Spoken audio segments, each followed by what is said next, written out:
Remember this? Doubt they even make the play-in game. But if they do, they definitely have to win, and they will face Phoenix in the first round. And then if they make it to the 8th spot, they will beat Phoenix. Oh, whoa. Yeah, you heard me. Because AD going to be back. Yeah. That's a bold prediction. Shaxtradamus will be correct. Well, about that. Yeah, I don't know if that's gonna happen. I think every Lakers fan is at the point where they kind of have just given up on the season, and if them being the 11th seed doesn't tell you something about how bad it's been for them, then I don't know what will. I don't know what's funnier, the fact that people thought this was a championship winning team, or the fact that they're not even gonna make the play-in. No, not the playoffs, the play-in. A system which, by the way, LeBron James said was absolutely stupid, and whoever came up with that should be fired. Now, as someone who called this 8 months ago, I'm honestly not surprised, and in fact, I think it's kind of funny. And in all honesty, watching the Lakers fail really fills my day with happiness. It's how I'm able to go to bed at night. In today's video, I want to talk about the Lakers and their absolute failure of a season, and talk about some things that have been said about them, with them possibly being the biggest disappointment in NBA history. And despite them being the 11th seed right now, they're only like half a game back from the 10th seed, so we're gonna discuss whether or not I think they could even make the play-in, and if they make the play-in, could they advance to the playoffs. Of course, before I get into the content, if you guys could leave a like on this video and subscribe to the channel if you're new and notifications on. I'm trying to hit 100,000 subscribers on this channel by the end of the year. Also, I've been thinking about making a second channel where I do post-game reactions to all the NBA games of that day. If that's something you'd like to see, let me know in the comment section below and I'll make it. And with all that being said, run that intro. Today's video is brought to you by Manscaped.com, but we're going to talk about them later on in the video. Not too long ago, Kendrick Perkins said something about the Lakers, and it had me thinking. If the Lakers miss the playoffs, which they have a strong possibility of doing, they could be one of the biggest disappointments in NBA history.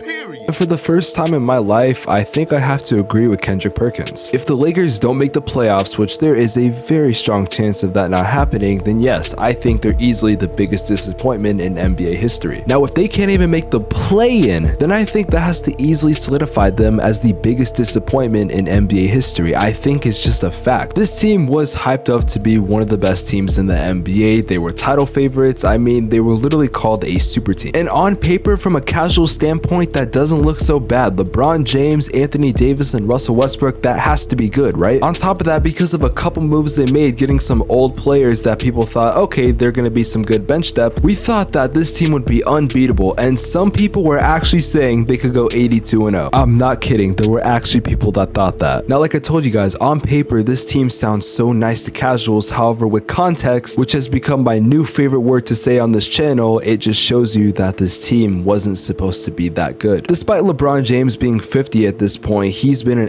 MVP caliber player. I'm not saying he's a candidate, however, we can all admit he's playing like one. Despite his age, I still had a feeling LeBron would be good, however, not this good. Anthony Davis's bones are made out of glass, so I knew that he could not stay healthy for more than half of the season. Russell Westbrook was a good player in 2019. I don't care what you tell me about his Washington Wizards days. I don't care. I don't want to hear it. There's a reason that team made the play-in, not the playoffs. Congratulations, you averaged a 22-point triple-double on the season, yet y'all couldn't do shit in the playoffs. So again, do not get me started on Russell Westbrook when he played for Washington. However, I did think that if Russell Westbrook could be a playmaker and he stopped trying to get as much triple-doubles, then he'd be perfectly fine. He wasn't going to be the first or second star, however, a third star spot wouldn't be so bad for him considering his age. Some of their signings were actually pretty decent, getting guys like Carmelo Anthony and Malik Monk and even Kendrick Nunn, who hasn't played that much this season. Those were pretty decent moves. However, they had a lot more age than they did younger guys. I still have no idea how the only young player that was not going to be available for trade was THT. Talen Horton-Tucker is the most useless NBA player I've ever seen. He looks like a fat version of Avery Bradley. Oh wait, y'all got Avery Bradley too? Now that I think about it, I don't think the Lakers didn't want to trade him. I just think that nobody wanted him. But I mean, he does have potential if it's just not basketball related. Also, I don't know why people thought that an old version of Dwight Howard would be the difference between an NBA championship and them making it out the first round. I had people telling me after that signing that this team was a super team and that they were going to go the whole way. You even had LeBron James backing up his own team in a now deleted tweet. I wonder why he deleted it. Usually in these type of videos, I do like to break down analytics when I'm talking about teams. However, using these analytics in this video would just make me sick. They're not even in the top 20 of offensive and defensive rating. It's just bad. Their rating suggests that that they're a lottery team, which is very fitting considering they've been playing like one. The thing is, the Lakers have an opportunity to be good, they just have to make a couple moves that are very simple, yet they might be a little controversial for a while. There are a lot of rumors going on about an Anthony Davis trade, and I saw one trade rumor saying that the Suns should give up DeAndre Ayton and Mikal Bridges for AD. Why on earth would Phoenix make such a terrible trade? The Suns are already championship contenders. Unless we were giving up Elfrid Payton and $1.50, then yeah, I wouldn't mind Anthony Davis. Actually, if I'm being honest, I think he would just make things worse. Is it a hot take to say I'd rather have Cam Johnson on my team than Anthony Davis? I know Laker fans are probably going to try to come at me and say, oh, you're such a casual, you don't know what you're talking about. Anthony Davis is better than Cam Johnson by a long mile, you're just dumb, you don't know what you're talking about. And while Cam Johnson is definitely not better than Anthony Davis in his career, don't get me wrong, AD's a top 75 NBA player and he has the stats and accolades to be considered one of the best power forwards in the game by the time he retires. But right now, currently at this stage of Anthony Davis's career, I would not take him on my team. I'm hoping no one actually takes that trade package seriously and it's just kind of thrown away. Some people are still talking about the possibility of the Lakers getting Damian Lillard and exchanging him for Anthony Davis. Number one, I don't think Damian Lillard even wants to leave the Portland Trail Blazers because he's so goddamn loyal, which he reminds us every single day of it. And if they did make that trade, then they would inevitably be getting rid of Russell Westbrook, which I don't think a lot of Laker fans would mind at this point. Some people are saying trading Anthony Davis is the solution. However, I think there's a couple issues that they need to fix. After this season, if you want to blow up the whole thing, then you can do just that. However, I would only keep a couple players. That group of players would revolve guys like LeBron James, Austin Reeves, Stanley Johnson, and if I'm being honest, Anthony Davis. Because yes, it's a hypothetical, but when Anthony Davis is healthy, he's a top 3 power forward in the NBA. The only problem is he's never healthy. I would also keep Malik Monk, but other than that, everyone else can be traded. You could either opt to go for some younger guys or maybe some 3-and-D players. Also, don't even trade Talen Horton-Tucker, just dump him off the side of the road and tell him to find his way home. I wouldn't even let Talen Horton-Tucker play on my YMCA basketball team, that's how bad he is. And for anyone in the comment section below that says, oh, Talen Horton-Tucker could beat you in a 1v1. No shit, Sherlock, I'm a 17-year-old out of shape NBA YouTuber. I would seriously hope he can beat me, because if he couldn't beat me in a 1v1, then we have serious problems. What, you thought I was good at talking about basketball and playing it? What'd you think I was, JJ Redick? Now before we get into the rest of this video, let's hear a quick word from today's sponsor. Today's video is brought to you by Manscaped.com, the #1 brand for men's grooming and hygiene products. Manscaped is my personal choice when it comes to men's grooming products, and I think you're gonna like their Lawnmower 4.0, which is the product that I use most from them, which includes a 7,000 RPM and skin-safe technology. It also does help reduce the risk of nicks and cuts. Now, if you don't want to be like the Lakers and stink like balls, then I would recommend you use their ball deodorant. And I'm not gonna lie, it's actually my favorite product out of all of them. I've been using Manscaped for the past 5 months, and I gotta say, I'm very impressed with their products, and honestly, they're very simple to use. Now, if you guys plan on buying anything from Manscaped.com, then make sure you guys go to the link in the description below, or just go to Manscaped.com and use code Spex. If you use code Spex, you get a 20% off discount plus international free shipping. I would also like to let you guys know that in April, it is going to be National Testicular Cancer Awareness Month, and Manscaped is going to be doing a lot of things during April to hopefully help out with this cause. Thank you to Manscaped for sponsoring this video, and guys, your balls will thank you. Me telling you guys the Lakers have had a pretty bad season would not be me telling the full story. I think this just goes to show that you can't just put a bunch of players together on a team, call them a super team, and expect them to do well. The best thing I can tell Laker fans right now is that your future is very undecided, and at this point, I wouldn't even stress about you guys trying to make the play-in. Even if you do make the play-in and you somehow make the playoffs, you will get swept in the first round by the Suns. So don't even give yourself false hope that you guys think you can make it far. The Lakers have potential to be a great team, but they do have to make some moves, and I think one of them, which I didn't say earlier, has to be to fire Frank Vogel. I've said multiple times that he should be fired on this channel, and I don't care if he won a championship with them in 2020. You and I both know he got carried by that Lakers team and he didn't do shit. The Los Angeles Lakers season is over at this point, and as far as I'm concerned, you guys will have a while until you can get back to where you want to be.